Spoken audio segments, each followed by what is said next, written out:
Hello everyone, this is my Be the Beginning review slash Be the Beginning Succession review. So I did go back and rewatch the first season to give it a fair chance, as it has been 3 years. And when I originally watched the series, I watched it with an online friend of mine. I gave it like a 6 out of 10 because it did a lot of the time feel like there were two storylines that were like you were watching two shows at once, basically. And it sometimes got very convoluted because of that, so wasn't the biggest fan. I did make a little Instagram post about it, and I said the detective aspect of it I found very well written, very well fleshed out.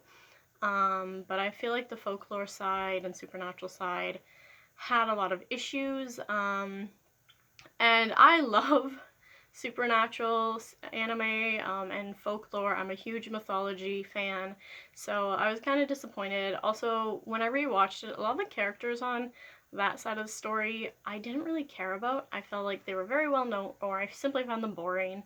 So we're going to talk about their characters, the good, the bad, and my thoughts on the newest season. So let's talk about the first season first, and also, spoiler warning, this video is not spoiler free. So let us proceed. So for the first character we're going to talk about, let's talk about Lily. And also, I liked everybody in the RIS, so we'll get that out of the way. But I really liked Lily. I found she was a very interesting character. She was very smart. Sometimes when she'd be like, you'd be like, what? I wasn't the biggest fan of that. Like, this is my personal thing. I also am not the biggest fan of, like, tsunderes and yelling in anime, which happens a lot, but that's just a personal thing.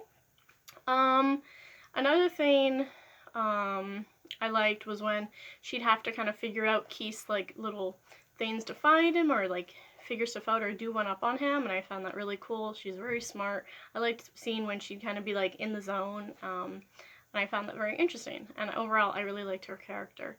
Gilbert was a very interesting, well-written character. He had DID, which I think is really cool, which is dissociative identity disorder, which used to be called multiple personality disorder. I do find it interesting that one or multiple of his personalities were in love with Erica, and I do believe one of his personalities were in love with Keith. So I found that cool.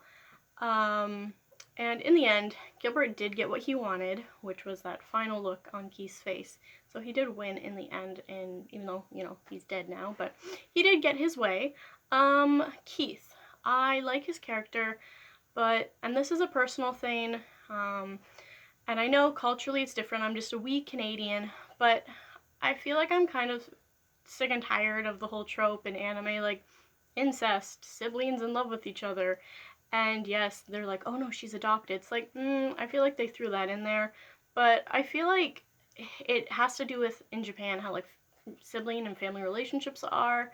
I've heard they don't really express love for family, which I find weird because it's culturally different where I am, where you're very vocal. Like, I have a daughter, and I'm very vocal on, I love her and I care about her, but I believe in other cultures they don't do that, which is weird for me, but I don't know why they go, well, if you show any emotion towards your sibling, you want to have sex with them, which is gross because I have 5 siblings, and that's really gross in my opinion. And I do find it interesting that conversation Keith and Gilbert had about how Keith said he could never understand murder because there's no logic behind it. But I find it interesting because he's like, oh, but I'm also in love with my sister. So I'm not saying incest and murder are the same, but I'm saying they're both wrong. So I think it's interesting that Keith would say that and then just be like, but I'm in love with my sister. So I don't know. I just found it weird. But overall, I liked the writing on that side of the story way better than on the lore side, so we're going to jump over to Supernatural. And so when I originally watched it, I liked Koku, but I feel like at that time I'd watch anything with a pretty anime boy.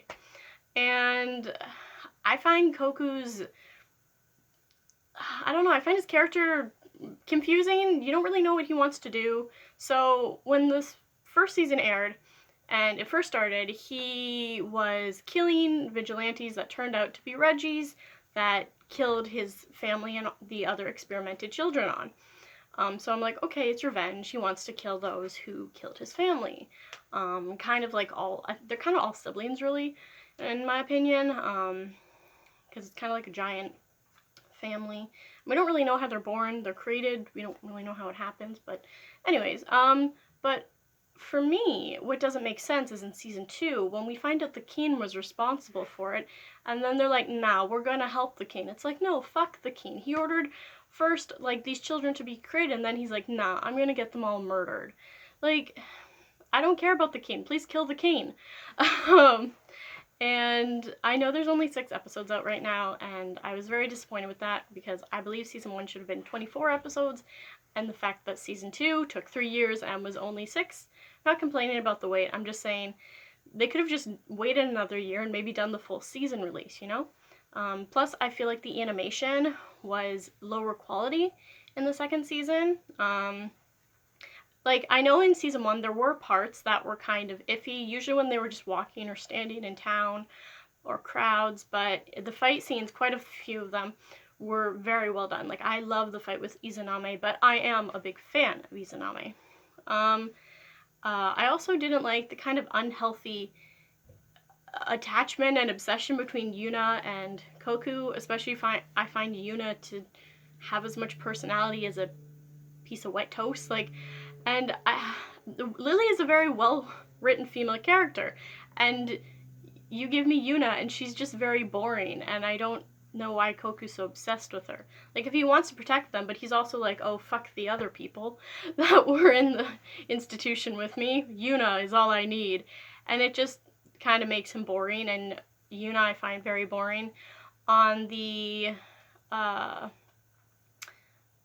like that side of the story with Koku, I found Izanami to be my favorite. I love their androgynous look.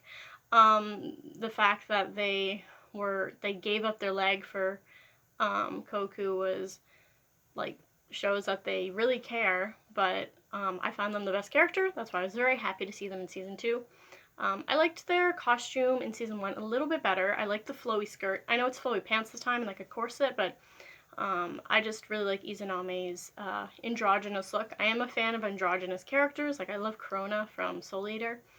I've just always been a fan. So on that side, I found too, with the whole like gods thing, and like I feel like they were, you know, pulling in some mythology and then some like biblical aspects, and it was all just kind of like, I don't know, I didn't really care, but I think it's just because I found Koku and Yuna to just be so boring. Unfortunately, which I wanted to like them more, but I can't force myself to like a character, you know? Let's talk about the music for a sec. In season 1, the ending was done by Man with a Mission, and I'm a big fan of Man with a Mission, so I love the ending then. The one in season 2 is good too. I just personally am a fan of Man with a Mission, so I liked it a little bit better. What else shall we talk about? But yeah, season 2 animation was a little bit dipped, and I just never know what Koku wants to do. They're like, oh, he's our king, but he also like wants to kill us and doesn't fucking care, except like Yuna. I feel like the best part of season 2 was Lily looking for Keith. I like looking into her mind, and the whole scene of Keith thinking he's dying, so he's seeing Gilbert and he's seeing Erica. But I don't know. I'm not a fan of the, like, I really liked it, but I'm also not a fan of the whole, in love with my sibling. Like, I know that he's saying, like, oh, it's wrong, but it's like, I don't know, just not a fan. It happens a lot in anime, especially recently I saw some people talking about Honey Drop, which the anime was really good, but the manga just decided, like, no, I'm gonna marry my adoptive dad. Like, it's gross. I'm not a fan. But overall, I feel like Be the Beginning is one of the better Netflix anime. I have recently been watching One Piece, because my province keeps going into lockdown. So right now I'm on the Alabasta arc, and I'm really loving all the characters in that. So maybe I just have One Piece on the brain, and I was feeling a little bit biased from that. I may do a little haul video coming up, because the part of my town where we have like the anime stores and the comic book stores and like the the like cute goods. Have been having sales, so I've been going there. Also supporting local business. But yeah, I did have someone comment on my haul video the other day what my room is worth. I have no idea. I've never calculated. I've also bought a lot of stuff on like Christmas sales and Boxing Day sales, secondhand, or I've done trades. Like I said, the stores in my town do sales. So I picked up a couple figures this week, some plushies, some nice stuff, but yeah, I'm also filming with my Hello Kitty LED mirror. I know this is a very poorly done video, but I'm just filming on my phone. I may do a couple more reviews in the future, but I have an Instagram, I also have a Twitter, so please contact me on one of those if you want to talk about anime. I love anime. So that'll be fun, and I want to go back to cons. I'm sad because they've been closed because of COVID. I hope everybody is safe. I hope everybody is healthy. Please comment if you have your stances on season 2 or the anime overall. But yes, please let me know. And thank you for watching, guys. Bye!